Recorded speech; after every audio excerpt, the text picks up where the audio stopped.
warahmatullahi wabarakatuh. Shalom, Om Swastiastu, Namo Buddhaya, salam kebajikan.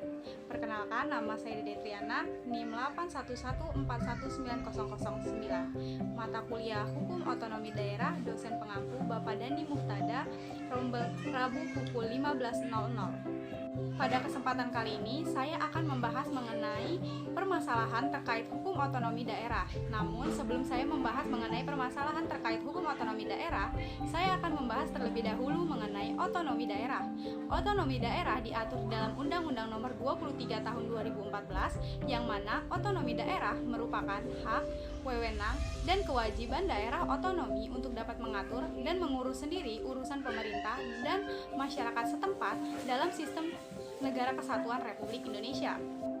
Kemudian, pada hakikatnya, otonomi daerah merupakan otonomi masyarakat daerah, masyarakat setempat, dan bukan sekedar hanya otonomi pemerintah daerah, yang mana dalam pengimplementasiannya, pelaksanaan otonomi daerah harus berorientasi kepada rakyat dan juga masyarakat. Implementasi berlakunya kebijakan otonomi daerah bukanlah tanpa masalah, di mana banyaknya persoalan-persoalan yang muncul setelah diaplikasikan di lapangan.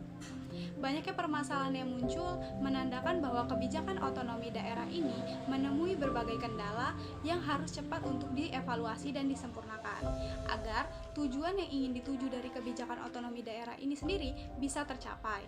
Nah, kemudian masalah-masalah yang berkaitan dengan otonomi daerah, yaitu seperti halnya masalah mengenai kewenangan yang tumpang tindih, masalah anggaran, masalah pelayanan publik, dan masalah orientasi kekuasaan. Nah, dari masalah-masalah yang muncul dalam otonomi daerah tersebut, di sini saya akan membahas salah satu permasalahan yang ada dalam otonomi daerah, yaitu masalah dalam hal pelayanan publik.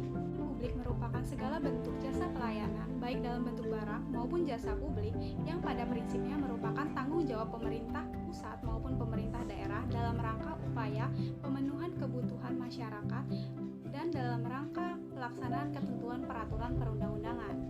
Nah, pelayanan publik yang berkualitas berkaitan dengan kemampuan organisasi pemerintah dalam memberikan pelayanan yang bukan lebih berdasarkan pada keinginan dan kehendak organisasi pemerintah, akan tetapi lebih pada keinginan dan aspirasi masyarakat setempat.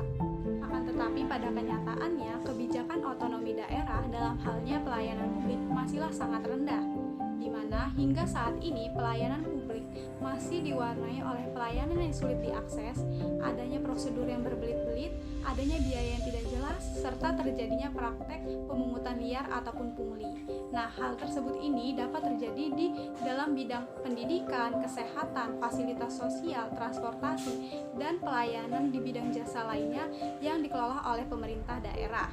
Hal tersebutlah yang menjadi indikator rendahnya pelayanan publik. Nah, dalam hal ini seharusnya pemerintah perlu menyadari bahwa pelayanan berarti pula sebagai semangat pengabdian yang mengutamakan efisiensi dan keberhasilan bangsa. Oleh karena itu, pemerintah harus segera membenahi dan menangani mengenai permasalahan otonomi daerah dalam hal pelayanan publik, seperti melakukan upaya-upaya revitalisasi, restrukturisasi, deregulasi di bidang pelayanan publik, dan peningkatan profesional pejabat pelayanan publik, dan korporatasi unit pelayanan publik. Kemudian, pemerintah perlu memaksimalkan dan mengawasi mengenai pelaksanaan otonomi daerah secara holistik agar hal tersebut dapat memberikan manfaat kepada daerah otonomi.